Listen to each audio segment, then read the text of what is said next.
વંદે ગુજરાત. નમસ્કાર વિદ્યાર્થી મિત્રો, વર્ચ્યુઅલ ટ્રેનિંગ ક્લાસરૂમ પ્રોગ્રામમાં આપનું હાર્દિક સ્વાગત છે. હું CB બ્રહ્મક્ષત્રી ITI જંબુસરમાં ઇલેક્ટ્રિકલ ગ્રુપમાં ફરજ બજાવું છું. આજના આપણે વિષય છે ઇલેક્ટ્રિક મોટર સ્ટાર્ટિંગ અને કંટ્રોલિંગ. હવે મોટર વિશે તો બધા પરિચિત હશો જ. હા, તો મોટર શું છે? તો મોટરનું મેઇન કામ શું, મુખ્ય કામ શું? તો મોટરનું મુખ્ય કામ એ છે કે મોટર એ ઇલેક્ટ્રિકલ ઇનપુટનું મિકેનિકલ આઉટપુટ આપે છે. એટલે ઇલેક્ટ્રિકલનું મિકેનિકલમાં રૂપાંતર કરે છે. તો આજનો આપણો વિષય છે કે ઇલેક્ટ્રિક મોટરનું સ્ટાર્ટિંગ. હવે મોટરનું સ્ટાર્ટિંગ કઈ રીતે કરવાનું? તો સૌ પરિચિત જ હશો કે મોટર સ્ટાર્ટ કરતાં પહેલાં આપણે શું બાબતોનું ધ્યાન રાખવું જોઈએ. તો મોટર શેના મદદથી સ્ટાર્ટ થાય છે? હવે પહેલાં મોટર વિશે આપણે ધ્યાન રાખીએ તો એના વિશે થોડુંક જાણકારી મેળવી લઈએ. તો મોટર શું છે? તો મોટર ઇલેક્ટ્રિકલનું મિકેનિકલ, મેં પહેલાં કહ્યું એમ મિકેનિકલ, આપણે એ મિકેનિકલ વસ્તુનો ઉપયોગ ક્યાં ક્યાં થઈ શકે? તો ફેક્ટરીમાં, પછી કોઈ બ્લોવરમાં, ઘણી જગ્યાએ મોટરની એપ્લિકેશન છે, એટલે ઉપયોગો છે. મોટર આજકાલ દરેક જગ્યાએ આપણે જોવા મળે છે. પાણી ચડાવવા માટે પણ મોટરનો જ ઉપયોગ થાય છે. આજકાલ આપણે પંખામાં, ટેબલ ફેનમાં, દરેક જગ્યાએ મોટરનો જ ઉપયોગ થતો હોય છે. હવે મોટરને સ્ટાર્ટ કરવું, તો મોટરને સ્ટાર્ટ કરવા માટે કોનો ઉપયોગ થાય? તો સૌ જાણતા જ હશો, મોટરને ચાલુ કરવા માટે સ્ટાર્ટરનો ઉપયોગ થાય. હવે તો મોટરને સ્ટાર્ટ કરવા માટે આપણે સ્ટાર્ટરનો ઉપયોગ કરીએ. તો હવે આપણે PPT પર ધ્યાન આપીશું. તો સૌપ્રથમ અનુક્રમણિકા જોઈ લઈએ. હવે મોટર છે તો મોટર વિશેની અનુક્રમણિકામાં આવશે મોટર સ્ટાર્ટિંગ. બીજો પોઈન્ટ છે સ્ટાર્ટરની જરૂરિયાત. ત્રીજો પોઈન્ટ છે મોટરનું સ્પીડ કંટ્રોલ. ચોથો પોઈન્ટ છે મિકેનિકલ મેથડ. અને પાંચમો પોઈન્ટ છે ઇલેક્ટ્રિકલ મેથડ. હવે મિકેનિકલ મેથડ અને ઇલેક્ટ્રિકલ મેથડ એ બંને શું છે? તો એક સ્પીડ કંટ્રોલ છે. કોની? મોટરની. હવે મોટરની સ્ટાર્ટિંગ, પ્રથમ આપણે સ્ટાર્ટિંગ પર વાત કરીએ બાબત, પછી મિકેનિકલ મેથડને એના ઉપર ચર્ચા કરીશું. તો મોટર સ્ટાર્ટિંગ એટલે શું? તો મોટર સ્ટાર્ટિંગ એટલે કે મોટરને ચાલુ કરવા માટે સ્ટાર્ટરનો ઉપયોગ થાય છે. હવે મેં પહેલાં પણ કહ્યું એમ કે મોટરને ચાલુ કરવી હોય તો સ્ટાર્ટરનો ઉપયોગ થાય છે. એટલે સ્ટાર્ટરનો અર્થ સ્ટાર્ટ કરવું અને મોટરને ચાલુ કરવા માટે ઉપયોગ થાય છે. હવે મોટરને ચાલુ તો કરી, પણ સ્ટાર્ટર શું છે? તો સ્ટાર્ટર એક એવી રચના છે કે જે સુરક્ષિત કરંટ લઈને મોટરને સ્ટાર્ટ કરે છે. હવે મોટર તો સ્ટાર્ટ થઈ જશે, પણ મોટર સ્ટાર્ટ થયા બાદ પણ તેનામાં નો વોલ્ટ અને ઓવરલોડ વખતે એ બંને વખતે સ્ટાર્ટર એ મોટરને પ્રોટેક્શન આપશે. પ્રોટેક્શન એટલે તેની સુરક્ષા કરશે, એટલે બચાવ કરશે. એટલે મોટર સ્ટાર્ટરનો આપણે પ્રાથમિક ખ્યાલ આવી ગયો હશે કે સ્ટાર્ટરનો ઉપયોગ મોટરને ચાલુ કરવું છે. હવે મોટરને ચાલુ કર્યા બાદ પણ સ્ટાર્ટરનું કામ તો એમાં રહે જ છે. કઈ રીતે? તો નો વોલ્ટ અને ઓવરલોડ વખતે પણ તે મોટરને પ્રોટેક્શન આપે છે. હવે વળી આપણને વિચાર આવશે કે મોટરને આપણે ચાલુ તો કરવું છે, પણ એને ડાયરેક્ટ સપ્લાય આપવાથી ચાલુ કેમ નથી થતી? તો એ જાણવું ખૂબ જ અગત્યનું છે કે મોટર એ સ્ટાર્ટિંગ વખતે ખૂબ જ લોડ લે છે. લોડ એટલે કરંટની માત્રા વધારે ખેંચે છે. હવે મોટરમાં ખૂબ જ કરંટ હોય તો શું થશે કે ખૂબ જ કરંટને લીધે મોટરમાં એની કોઇલ, રોટર અને સ્ટેટર બંને વાઇન્ડિંગ બળી જવાનો ભય રહે છે. હવે આ બળી જશે તો આપણે નુકસાનીનો સામનો કરવો પડશે. નુકસાન ન જાય અને મોટર તેની રીતે કાર્ય કરી શકે તેના માટે આપણે સ્ટાર્ટરનો ઉપયોગ કરતા હોઈએ છીએ. એટલે સ્ટાર્ટરનું મુખ્ય કામ કે શરૂઆતનો જે કરંટ છે તે કરંટને આની અમુક લિમિટ સુધી બાંધી રાખવાનો. એટલે ડાયરેક્ટ સ્ટાર્ટિંગ વખતે આપણે ખૂબ જ વધારે કરંટ આવે એ કરંટને તે કરંટ ઓછો કરે અને તેની આગળ કામ કરવા માટે મોટરને ચાલુ કરવા દે છે. હવે આગળ તો મોટર સ્ટાર્ટરની જરૂરિયાત કેમ? મેં જણાવ્યું આગળ કે સ્ટાર્ટર તો મોટર ચાલુ કરવા હોય છે. તો સ્ટાર્ટરની જરૂરિયાત શું? તો સ્ટાર્ટર એ સ્ટાર્ટિંગ સમયમાં મોટરની સ્પીડ 0 હોય છે. હવે સ્ટાર્ટિંગ હોય ત્યારે મોટર તો ફરતી છે નહીં. મોટર ના ફરતી હોય તો એની સ્પીડ કેવી હોય? 0. એટલે એ 0 સ્પીડ હોય ત્યારે એમાં બેક EMF 0 હોય. શું હોય? બેક EMF એટલે પાછળનું EMF એ 0 થવાથી બધો વોલ્ટેજ કોને મળે? આર્મેચરને મળે છે. સ્ટાર્ટિંગમાં બધો જ વોલ્ટેજ કોને મળશે? આર્મેચરને. એટલે આર્મેચર શું થશે? તો આર્મેચરમાં પ્રવાહમાં મોટરનો ફૂલ લોડ પ્રવાહ કરતાં ઘણો વધારે થઈ જાય છે. મેં જણાવ્યું કે સ્ટાર્ટિંગમાં જે કરંટ છે તે ખૂબ જ વધી જાય છે. તો તેનું કારણ શું? તો આર્મેચરમાં પ્રવાહમાં મોટરનો ફૂલ લોડ પ્રવાહ કરતાં ઘણો વધારે થાય છે. હવે મોટરનું આર્મેચર હોય એમાં કરંટની વેલ્યુ વધી જાય તો આપણે એમાં શું થશે? તો I²R લોસ પ્રમાણે તેમાં આર્મેચરમાં શું થશે? ગરમી ઉત્પન્ન થશે. ગરમી તો ઉત્પન્ન થશે, ઉપરાંત આ ઉચ્ચ પ્રવાહ સપ્લાય લાઇનમાંથી પસાર થાય છે. હવે સપ્લાય લાઇનમાંથી પસાર થાય છે ત્યારે લાઇન વોલ્ટેજમાં ક્ષણિક ઘટાડો થાય છે. પ્રવાહ વધે તો કરંટ વધે તો વોલ્ટેજ ઘટે. વોલ્ટેજ ઘટે તેથી શું થશે? તો તે વોલ્ટેજના લીધે લાઇનમાંથી શું થશે? કરંટનો પણ વધારો થતો જશે. જેમ જેમ કરંટ વધશે તેમ તેમ તેની વોલ્ટેજ વધશે. ઠીક છે. તો તેની સાથે જોડેલ બીજી મોટરના સ્પીડમાં પણ ઘટાડો થાય છે. આથી મોટરના સ્ટાર્ટિંગ કરંટમાં ઘટાડો કરવો પડે છે. હવે મોટરનો સ્ટાર્ટિંગ કરંટમાં ઘટાડો થાય તેમ મોટરમાં શું થશે કે કરંટમાં શું પણ થશે? ઘટાડો કરવો પડશે.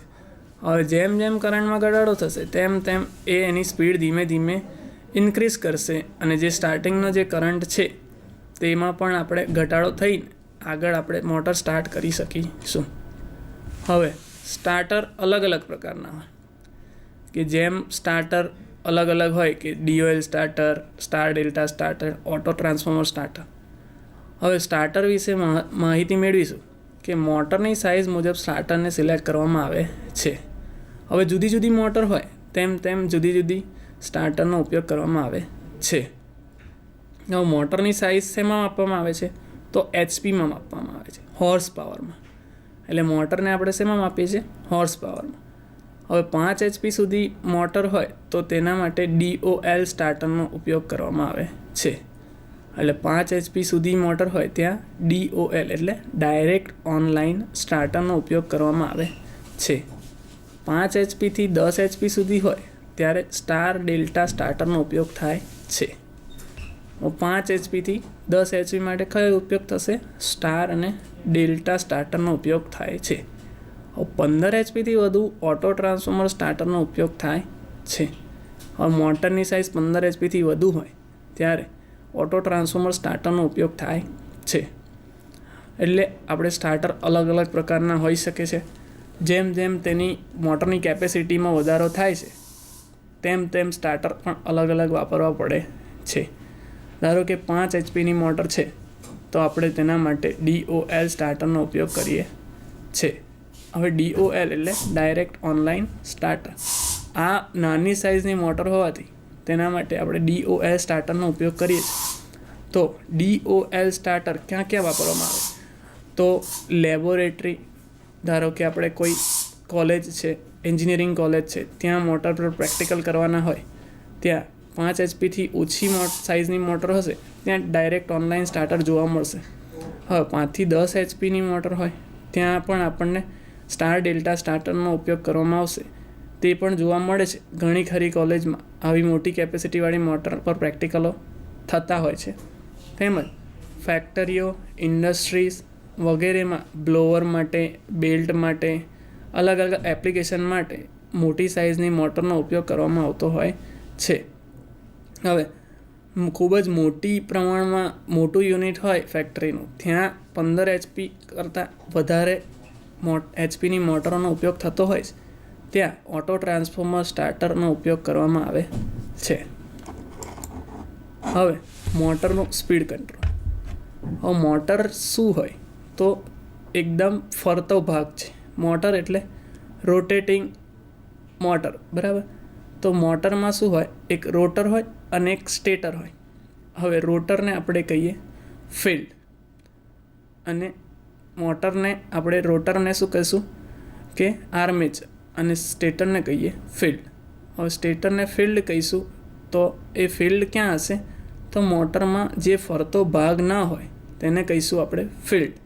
અને આર્મેચર, તો આર્મેચર કોને કહીશું, તો આર્મેચરને આપણે કહીશું કે મોટરનો ફરતો ભાગ. હવે મોટરનું પાછું સ્પીડ કંટ્રોલ તો કરવું જ પડશે. હવે મોટરને આમને એમ જ ફરવા દેવામાં આવે તો તે કામનું છે નહીં. મોટર આપણા કાબુ બહાર જતી રહે તો ઘણા ખરા નુકસાનો થઈ શકે છે. એટલે મોટરને આપણે સર્વપ્રથમ ફેરતી કરીએ તેના માટે તેનું આપણે સ્પીડ કંટ્રોલ ધ્યાનમાં લઈને જ પછી એને ઇન્સ્ટોલ કરવી કાં તો ચાલુ કરવામાં આવે છે. તો મોટરનું સ્પીડ કંટ્રોલ, હવે 2 રીતથી મોટરનું સ્પીડ કંટ્રોલ થાય છે. તો એની 2 મેથડ છે, એક મિકેનિકલ મેથડ અને બીજી છે ઇલેક્ટ્રિકલ મેથડ.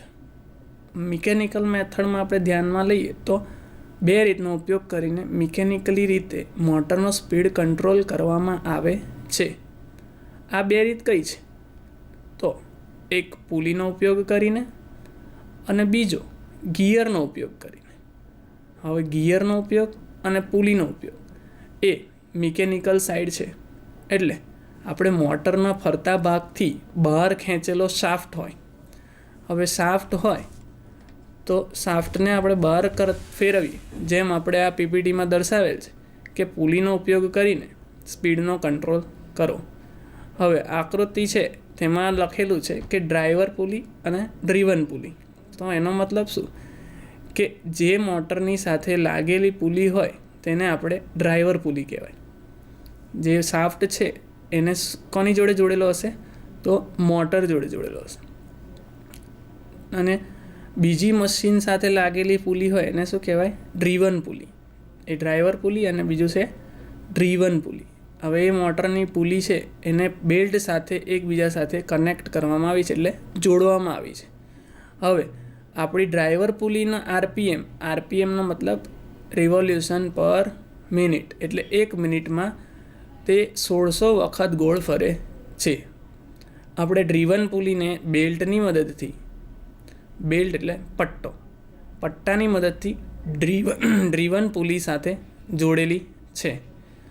હવે સ્પીડનો કંટ્રોલ કરવા માટે આ સ્પીડને આપણે શું થશે, ડ્રીવન પુલી વડે શું થશે, ઘટી જશે. એટલે આપણી જે સ્પીડ હતી કે 1600 RPM, તે સ્પીડ કેટલી થશે, હવે 400 RPM થઈ જશે. જેથી સ્પીડ બદલાઈ જશે અને આ પુલીના ડાયામીટરના ઉલટા પ્રમાણમાં હોવાથી તેની સામેની પુલી ઉલટા પ્રમાણમાં રાખવામાં આવે છે. ધારો કે આનો ડાયામીટર 2 હોય તો તેનો ડાયામીટર 8 હોવો જરૂરી છે. એટલે તેનો ચોથા ભાગની સ્પીડ આપણે કંટ્રોલ કરી શકીએ. આમ મોટા ભાગે સ્પીડની વધઘટ કરવા માટે સ્ટેપ પુલીનો ઉપયોગ કરવામાં આવે છે. એટલે સ્પીડનો મિકેનિકલી રીતે કંટ્રોલ કરવો હોય તો કઈ પુલીનો ઉપયોગ કરવામાં આવશે, તો તેનો જવાબ આવે સ્ટેપ પુલીનો ઉપયોગ કરવામાં આવે છે. ગિયરનો ઉપયોગ કરીને સ્પીડ કંટ્રોલ. હવે આપણે ગિયર વિશે તો તમે બધા જાણકાર જ હશો. આજકાલ બાઇકમાં અને સ્કૂટરમાં, કારમાં બધી જગ્યાએ ગિયરનો ઉપયોગ કરવામાં આવતો હોય છે. હવે આ ગિયરનો મતલબ શું, તો જેમ આપણે એક પહેલાં ગિયરમાં નાખીએ, બીજા ગિયરમાં નાખીએ, એનો મતલબ શું કે એ સ્પીડ કંટ્રોલ માટે જ છે. જેમ જેમ ગિયર બદલાતા જાય જેમ તેમ એની સ્પીડમાં પણ ફેરફાર થતો હોય છે. આમ આપણે મોટર માટે જાણકારી મેળવીએ તો આકૃતિમાં દર્શાવ્યા પ્રમાણે કે ઉલટા પ્રમાણમાં ડ્રીવન ગિયરની સ્પીડમાં વધઘટ થાય છે. ઉલટા પ્રમાણમાં એટલે જેમ આપણી સ્પીડ હોય તેમ ગિયરની સ્પીડ, ધારો કે આમાં બતાવેલ છે 250 RPM, તો 250 RPMની સ્પીડ છે તેને આપણે શું કરવી છે? કંટ્રોલ કરવી છે. તો ગિયરમાં ટ્રેન ઓફ ગિયરની સ્પીડ કંટ્રોલ કરવામાં આવે છે. મિકેનિકલ પદ્ધતિમાં સ્પીડ ચેન્જ કરવા માટે મશીન બંધ કરી ચેન્જ કરવી પડે છે. હવે મિકેનિકલ ઉપયોગનો ગેરફાયદો એ છે કે મોટરની સ્પીડ કંટ્રોલ કરવી હોય છે ત્યારે તે મશીનને બંધ કરવું પડે. બંધ કર્યા પછી તેનો પટ્ટો કાં તો ગિયર એને બીજા પર શિફ્ટ કરવો પડે છે અને પછી જ એ શિફ્ટ થયેલા પટ્ટાને કાં તો ગિયરને ફરી ચાલુ કરીને મોટરથી એની સ્પીડમાં વધારો ઘટાડો કરી શકાય છે. તેથી મિકેનિકલ પદ્ધતિમાં આપણે બહુ ખાસ બહોળો ઉપયોગ કરતા નથી, પરંતુ ઇલેક્ટ્રિકલ મેથડમાં એવી કોઈ જ મુશ્કેલી આવતી હોતી નથી. તેથી આપણે મિકેનિકલ કરતાં ઇલેક્ટ્રિકલ મેથડનો સ્પીડ કંટ્રોલ માટે ઉપયોગ કરતા હોઈએ છીએ. હવે બીજી પદ્ધતિ છે ઇલેક્ટ્રિકલ મેથડ. હવે ઇલેક્ટ્રિકલ મેથડમાં શું આવશે? તો મેં કીધું એમ કે મોટરના 2 ભાગ હોય, એક આર્મેચર અને એક ફિલ્ડ. તો આર્મેચરને શું કહેવાય? ફરતો ભાગ. અને ફિલ્ડને શું કહેવાય? સ્થિર ભાગ એટલે સ્ટેટર. હવે આર્મેચર કંટ્રોલ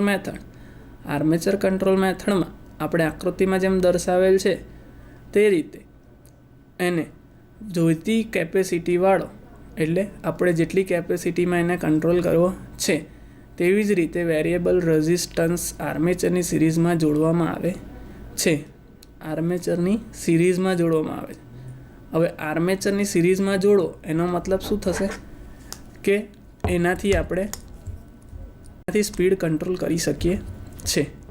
હવે આના માટે આપણે ટેલિટોપની મદદથી થોડી જાણકારી વિસ્તૃતમાં મેળવીશું. ધારો કે આ વેરિયેબલ રેઝિસ્ટન્સ છે.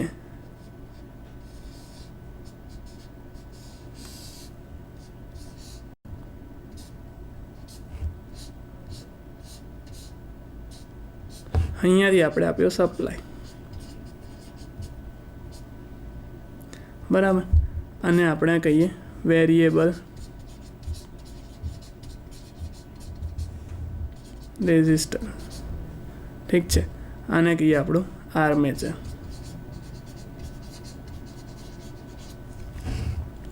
હવે જેમ આપણે સપ્લાયને કનેક્ટ કરીશું તેમ અહીંયાથી કરંટ વહેવા મળશે. હવે આ કરંટ છે તે કરંટ આગળ જતાં અહીંયા વેરિયેબલ રેઝિસ્ટન્સમાંથી વહન થશે. વેરિયેબલ રેઝિસ્ટન્સ, હવે રેઝિસ્ટન્સ શું છે? તો રેઝિસ્ટન્સનો મતલબ શું છે? તો કે વોલ્ટેજ અને કરંટનો ગુણોત્તર. ઠીક છે, તો જેમ કરંટની વેલ્યુ વધશે, જેમ કરંટની વેલ્યુ વધે તેમ વોલ્ટેજની વેલ્યુ ઘટે, તેવી જ રીતે રેઝિસ્ટન્સની વેલ્યુ પણ ઘટશે. હવે તેથી આપણે આ કરંટને અહીંયા આગળ વેરિયેબલ રેઝિસ્ટન્સની મદદથી રોકવામાં આવે છે. અને જેમ જેમ આપણને સ્પીડ જોઈતી હોય, સ્પીડ જેમ જેમ વધારે જોઈતી હોય તેમ તેમ કરંટની વેલ્યુમાં પણ વધારો ઘટાડો કરી શકીએ છે. એટલે આર્મેચર કંટ્રોલમાં મેથડમાં આપણે વેરિયેબલ રેઝિસ્ટન્સનો ઉપયોગ કરીને તેને આર્મેચરની સિરીઝમાં ગોઠવી શકીએ છે. તેની મદદથી આર્મેચર સર્કિટનો વધારો કરવામાં આવે છે, તેથી આર્મેચરમાં વોલ્ટેજ ડ્રોપ વધે છે. હવે મેં કીધું એમ જેમ કરંટ વધે તેમ વોલ્ટેજ ઘટે, જેમ વોલ્ટેજ ઘટે તેમ રેઝિસ્ટન્સ પણ ઘટશે.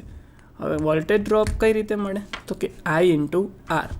IRને વોલ્ટેજનો ડ્રોપ કહેવામાં આવે છે. હવે વોલ્ટેજનો ડ્રોપ વધશે, ઘટશે તેમ તેની સ્પીડમાં પણ શું થશે? ઘટાડો થશે. એટલે સ્પીડમાં પણ ઘટાડો થાય અને બેક EMFમાં પણ ઘટાડો થશે. એટલે આ મેથડમાં કાયમને માટે પાવર લોસ થાય. હવે આમાં ધ્યાન રાખ્યું આપણે કે રેઝિસ્ટન્સ એટલે આઈ ટેલિટોપની મદદથી આ રેઝિસ્ટન્સ આર કહીએ તો અહીંયાથી જેમ કરંટ જશે એમ આઈઆર લોસ તો થતો જ રહેશે. આ આઈઆર લોસને આપણે પહોંચી વળી શકતા નથી. હવે પીપીટી પરથી જોવામાં આવે છે કે આ જે આઈઆર લોસ છે તે પાવર લોસ કાયમને માટે એમાંથી થતો જ રહે છે. તેથી મોટરની એફિશિયન્સી પણ ઘટી જાય છે. તેથી આ મોટરનો ઉપયોગ થતો નથી. હવે બીજી રીત છે તો ફિલ્ડ કંટ્રોલ મેથડ. હવે જેમ આગળ જણાવ્યું તેમ મોટરમાં એક હોય ફિલ્ડ અને બીજું હોય આર્મેચર. તો આર્મેચરનું તો આપણે ધ્યાન દોર્યું જરા કે આર્મેચરની સિરીઝમાં વેરિયેબલ રેઝિસ્ટન્સ જોડવામાં આવે છે. એવી રીતે આમાં પણ ફિલ્ડ કંટ્રોલ મેથડમાં વેરિયેબલ રેઝિસ્ટન્સને ફિલ્ડની સિરીઝમાં જોડવામાં આવે છે. હવે જ્યારે ફિલ્ડ ડાયરેક્ટ સપ્લાય સાથે જોડેલી હોય છે ત્યારે વધુમાં વધુ ફ્લક્સ ઉત્પન્ન થાય છે. હવે ફિલ્ડ ડાયરેક્ટ સપ્લાય સાથે જોડેલી હોય એનો મતલબ શું કે જ્યારે આપણે સપ્લાય આપ્યો મોટરને તો એ સપ્લાય કોને આપ્યો? ફિલ્ડને આપ્યો. હવે ફિલ્ડને આપ્યો તો શું થશે કે વધુમાં વધુ સપ્લાયને લીધે વધુમાં વધુ ફ્લક્સ ઉત્પન્ન થશે. પરંતુ આવું ન થાય. હવે ફ્લક્સ જેમ જેમ વધારે થશે તેમ તેમ એમાં મેગ્નેટિક ફિલ્ડ પણ વધારે ઉત્પન્ન થશે અને આર્મેચરની સ્પીડમાં પણ ધીમે ધીમે વધારો થતો જશે. પરંતુ આપણે આ ફિલ્ડની કંટ્રોલ મદદ છે ત્યારે એને શું કરીશું કે ફિલ્ડની રેગ્યુલેટરની મદદથી ફિલ્ડ સર્કિટનો અવરોધ વધારતા કરંટ ઘટી જાય છે. એટલે સપ્લાય સાથે જોડીએ ત્યારે ફિલ્ડ અને સપ્લાય બંનેની વચ્ચે શું રાખીશું આપણે? એક વેરિયેબલ રેઝિસ્ટન્સ, એને કહીશું રેગ્યુલેટર, તે આપણે રાખીશું. તેથી ફ્લક્સમાં પણ શું થશે? ઘટાડો થશે. હવે ફ્લક્સમાં ઘટાડો થાય તો શું થાય કે ફ્લક્સમાં ઘટાડો થતાં સ્પીડમાં શું થશે? વધારો થાય. વધારો થવાનું કારણ શું છે? તો ફ્લક્સ અને સ્પીડ બંને એકબીજાની સાથે વ્યસ્ત પ્રમાણમાં સંબંધ ધરાવે છે. એટલે શું થશે? ટેલિટોપની મદદથી એન ચાલે છે 1/5. એટલે જેમ જેમ ફ્લક્સમાં વધારો થશે તેમ તેમ સ્પીડમાં ઘટાડો થશે. તેવી જ રીતે ફ્લક્સમાં ઘટાડો થશે તેમ તેમ સ્પીડમાં પણ વધારો થતો જશે. હવે સ્પીડ કંટ્રોલ. તો સ્પીડ કંટ્રોલ કરવાની જરૂર શું પડે છે? કારણ શું કે આપણે મોટરની સ્પીડનો કંટ્રોલ કરતા હોઈએ છે. હવે સર્વપ્રથમ તો એ જાણવું જરૂરી છે કે આપણી ઉપયોગ શું છે, મોટરનો આપણે ઉપયોગ કેમ કરતા હોઈએ છીએ. તો મુખ્ય ઉપયોગ છે કે મોટરની મદદથી આપણે મિકેનિકલ કામ કરતા હોઈએ છીએ. હવે મિકેનિકલ કામ એટલે લેથ મશીન. લેથ મશીનમાં પણ મોટરનો ઉપયોગ થતો હોય છે. આપણે સામાન્ય ઉપયોગમાં જોઈએ તો પંખામાં પણ મોટરનો ઉપયોગ થતો હોય છે. એવી ઘણી બધી મિક્સરમાં છે, એવા ઘણી બધી જગ્યાએ મોટરનો ઉપયોગ થતો હોય છે. હવે મુખ્ય ઉદ્દેશ શું છે કે મોટરની સ્પીડમાં વધારો ઘટાડો એ કોના મદદથી થશે? તો ફક્ત કંટ્રોલ મેથડથી જ, એટલે ફિલ્ડ કંટ્રોલ મેથડ અથવા આર્મેચર કંટ્રોલ મેથડ. આ બંને મેથડથી જ આપણે ઇલેક્ટ્રિકલી એને કંટ્રોલ કરી શકીએ છે. પરંતુ ઇન્ડસ્ટ્રીમાં અને એવી જગ્યાએ તો પુલી અને ડ્રાઇવન ગિયર આ બંનેથી જ આપણે મુખ્યત્વે એનો આપણે ઉપયોગ કરતા હોઈએ છીએ અને સ્પીડમાં કંટ્રોલ કરતા હોઈએ છીએ. હવે તો કારણ શું કે આપણે સ્પીડનો કંટ્રોલ કરવો? તો એનો મુખ્ય કારણ એ છે કે સ્પીડ કંટ્રોલ કરવાને લીધે આપણે તેની એફિશિયન્સી તથા આપણી વપરાશ મુજબ એની સ્પીડમાં વધારો ઘટાડો કરી શકીએ છે. હવે તેવું ન કરીએ તો શું થશે? તો સ્પીડ એક જ સ્પીડે ચાલુ રહેશે તો આપણને પાવરનો વ્યય થશે તથા આપણને જોઈતી જરૂરિયાત કરતાં પણ વધારે આપણને પંખો હોય તો હવા મળશે, કોઈ મશીન હોય તો એની સ્પીડ એકની એક જ સ્પીડે ચાલુ રાખવામાં આવશે તો એને વધારે ઘસારો પડશે. તેથી આપણે એને ખૂબ જ ધ્યાનથી અને સારી રીતે સાચવવા માટે અને તેની એફિશિયન્સીમાં વધારો કરવા માટે આપણે તેનો ઉપયોગ કરીએ છીએ અને તેની સ્પીડમાં ઘટાડો કાં તો વધારો કરીએ છીએ. તો મિત્રો, આજે તમે જાણ્યા કે મોટરની સ્ટાર્ટિંગ અને કંટ્રોલિંગ કઈ રીતે થશે, કયા કયા ફેક્ટર અસર કરશે, સ્ટાર્ટ કરતી વખતે મોટરમાં શું શું ધ્યાન રાખવું જોઈએ, હવે મોટર સ્ટાર્ટ ન થાય ત્યારે શું કરવું જોઈએ, એ બધી જાણકારી માટે વિસ્તૃતમાં તમને જાણ થશે. હવે જોઈએ કે મોટરની સ્ટાર્ટિંગ વખતે મોટર જો સ્ટાર્ટ ન થાય તો શું કરવું જોઈએ. તો મોટર સ્ટાર્ટ ન થાય ત્યારે મોટરને આપણે જોવાનું, એના માટે અમુક ફેક્ટર્સ ચેક કરવા પડશે કે એને સપ્લાય આપેલો છે કે બરાબર છે કે ઓછો છે કે વધારે છે, સપ્લાય મળે છે કે નહીં. મુખ્યત્વે મોટરને સપ્લાય ન મળતો હોય ત્યારે મોટર સ્ટાર્ટ થતી નથી. તેમ છતાં આપણે ટ્રાય કરતા રહીએ છીએ કે મોટર ચાલુ થઈ જાય, પણ એ આપણે હિતાવહ છે નહીં. જો સપ્લાય બરાબર મળતો હોય છે પણ તેમ છતાં પણ ચાલુ નથી થતી, તો તે વખતે આપણે એને મિકેનિકલી ધ્યાન રાખવું જોઈએ કે એનો શાફ્ટ વળી ગયો છે કે મોટરની બેરિંગ જામ થઈ ગઈ છે. એ બધું સ્ટાર્ટિંગ કરતી વખતે ધ્યાન રાખવું જોઈએ. તેમ એને કંટ્રોલ કરતી વખતે પણ બધા ફેક્ટર્સ જેમ કે પુલી છે, ગિયર્સ છે, એની ફિલ્ડ કંટ્રોલ મેથડનો આર્મેચર છે, આર્મેચર કંટ્રોલ વખતે જે એનો વેરિયેબલ રેઝિસ્ટન્સ છે, તે બધું બરાબર રીતે ચેક કરતા હોઈએ અને તેમ કરીને આપણે ચાલુ કરીએ અને તેનો કંટ્રોલ કરીએ તો ખૂબ જ આપણને વ્યવસ્થિત રીતે કાર્ય કરે છે અને એફિશિયન્સીમાં પણ વધારો થતો હોય છે. મિત્રો, આજે તમે મને વ્યવસ્થિત રીતે સાંભળ્યો અને હવે ક્યારે પણ તમે મોટરનો ઉપયોગ કરશો ત્યારે અમુક બાબતોનું ધ્યાનમાં લેશો તેવો હું આશા રાખું છું. આભાર.